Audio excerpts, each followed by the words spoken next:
One day, an enemy sultan sent Queen Tamar a letter proclaiming that every woman is feeble of mind and telling her to surrender and become his concubine.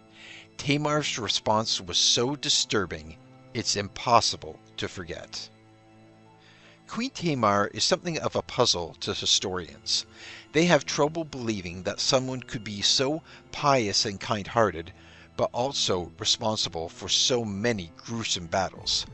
But why can't it be both? Her piousness actually seemed to help make her such a powerful, successful queen in battle and otherwise. Born around 1160, Tamar had some serious supposed pedigree. The Georgian dynasty claimed to be descendants of possibly the most famous king of Israel, King David. For Christians, that was the next best thing after being descended from Jesus Christ himself. Still, Christian though she was, Tamar would go on to do many things the Bible forbid. In 1178, when she was just about 18 years old, Tamar's father named her as his co-ruler, making her Georgia's first queen. Still, that wasn't quite good enough for her. She wanted there to be absolutely no confusion about her intentions, which were to rule exactly like a king. As a result, she started calling herself a king of the kings. It was the first of many power moves. Powerful people attract power-hungry people. So when Tamar became queen, a bunch of people started trying to take power away from her. One, named Kutlu, tried to set up a council that would be able to make the rules instead of the queen. This did not go well for them. Sometimes, when a man made Queen Tamar angry, she exiled him to another country. So maybe the politician Kutlu was grateful that she simply had him detained and then threw him in prison as the leader of her opposition. But Tamar wasn't unnecessarily cruel and soon showed Kutlu's supporters some mercy. Queen Tamar didn't throw everyone in prison, only Kutlu. She told the rest of his clan that they should simply abandon their leader, give up, and go home. So they did. You see, it's not so much that she had to show them who was boss. It's more like that was just who she was, the boss. But they would soon test her again. After Kutlu's friends got home, they had an unwise change of heart. They turned around, marched up to Queen Tamar again, and demanded that she release Kutlu from where he was languishing in prison. But she wasn't in the least afraid.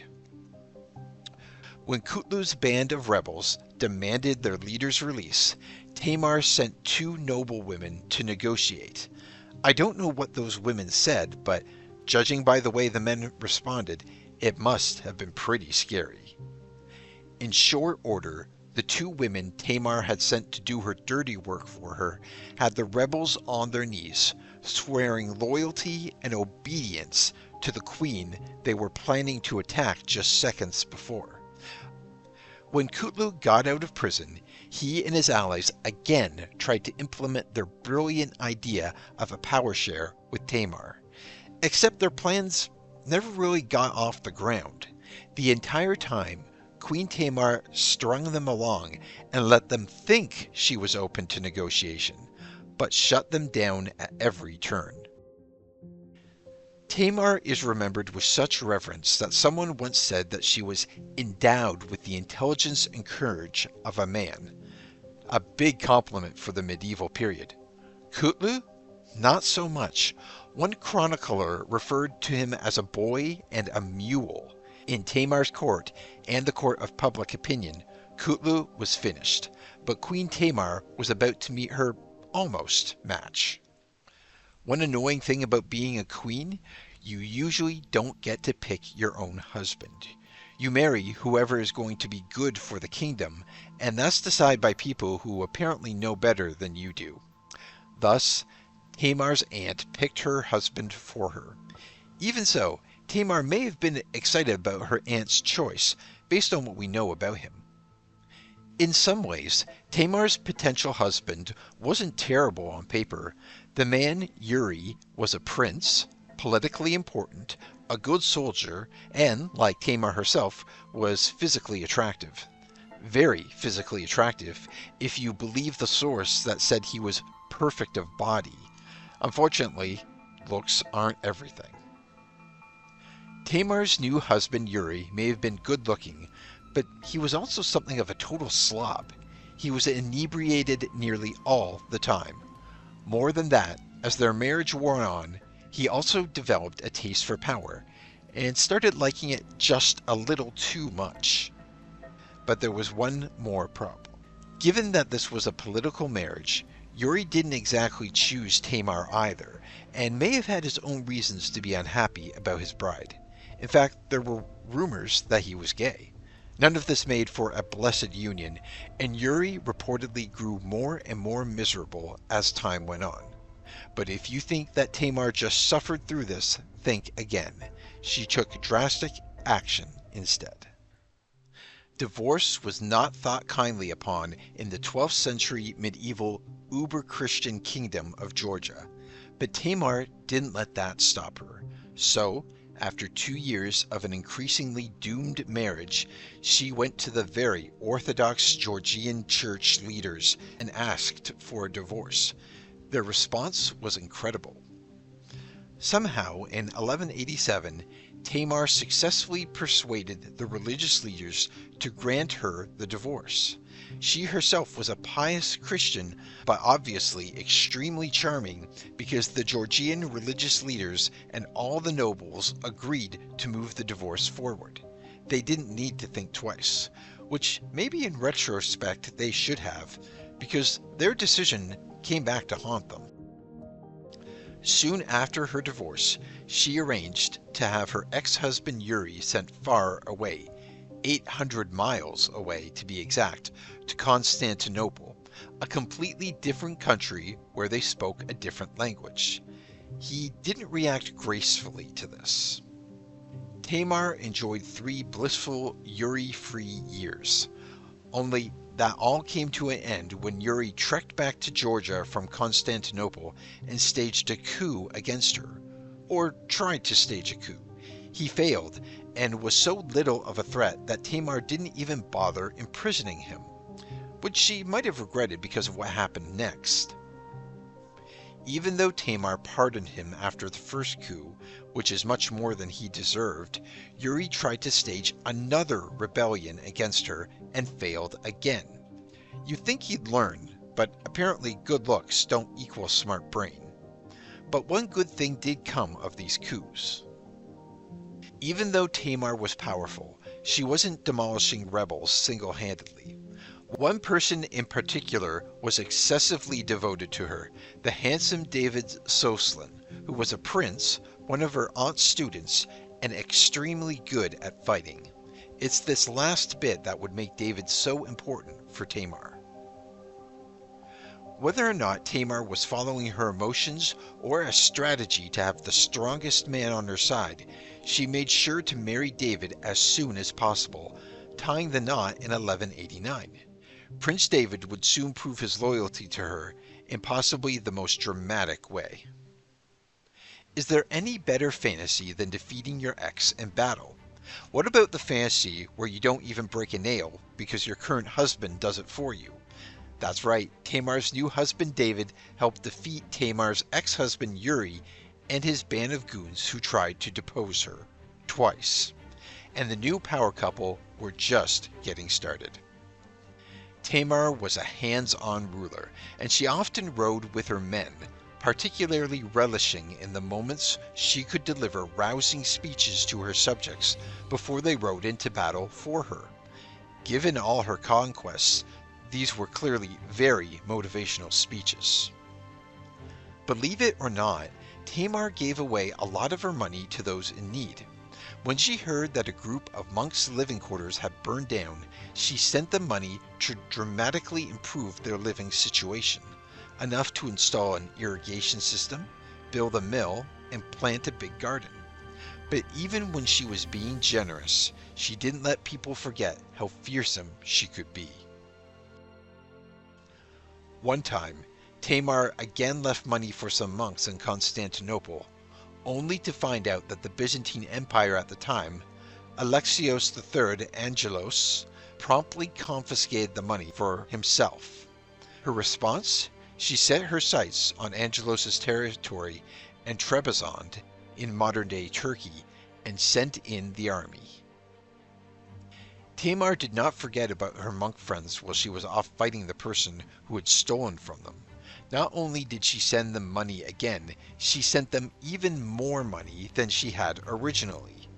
And she might have had a premonition of success about the new territory she was invading, because this time she went big.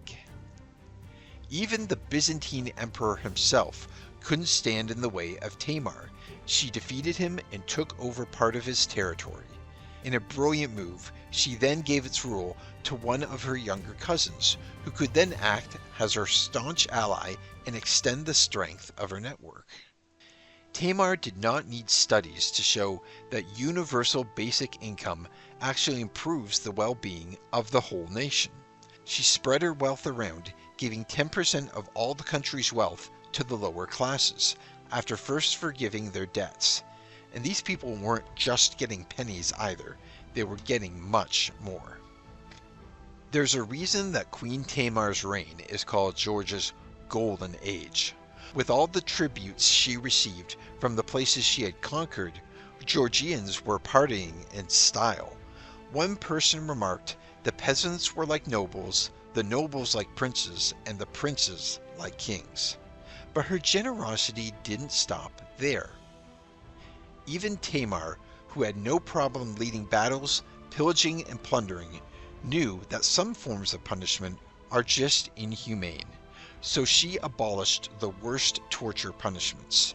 In turn, this contributed even more to her huge popularity.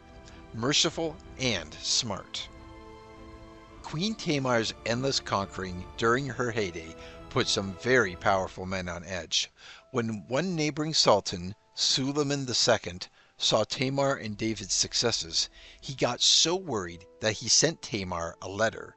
When one of the generals under her command read it, he was so incensed that he slapped the messenger in the face and knocked him unconscious. What was in that letter, you ask? More than enough to warrant that reaction. The Sultan started the letter by declaring that every woman is feeble of mind, then added a bit in the middle demanding that Tamar and her armies should surrender immediately. But he saved his worst for last. The Sultan ended the missive by saying that, after they surrendered to him, Tamar could become his wife, if she converted to Islam, or his concubine, if she didn't. The Sultan's messenger, when he regained consciousness, went back and told the Sultan that Tamar would not be surrendering. Then she got her real revenge. Why reply to a mean email when you can just obliterate the person? Queen Tamar's army, rallied by another of her amazing speeches and led by her extremely capable husband David, destroyed Suleiman II's army and took over his territory. Most saints are canonized after they've died, but Queen Tamar was so revered that she was actually named a saint while she was still alive. Even so, sainthood didn't make her immortal, and when her end came, it was shocking for her people. Queen Tamar did not call in sick for work. One morning in 1213, she woke up and probably felt healthy, but by then she was 53 years old. While holding a business meeting in the middle of her summer residence, Queen Tamar suddenly fell ill. There would be no victorious comeback this time. 53 years old is nothing today, but back in the 12th century it was more like 75, and Queen Tamar eventually succumbed to her illness. Her final resting place? A monastery. Fitting, since she was friends with so many monks, but today we still have no idea where exactly she's buried. Some think her burial place was kept secret on purpose. Scholars have looked, pilgrims have looked, and probably some heartbroken medieval men have looked, but no one has actually found Queen Tamar's actual burial place. It's probably in a secret cubby somewhere in the Gelati monastery. which, as it happens, you can visit today. The monastery is still intact 800 years later, and entrance is free. Thanks for watching History Expose. If you love uncovering the best stories in history, hit like and subscribe to keep exploring with us. Don't forget to visit our main page, Factinate, for more incredible facts about everything.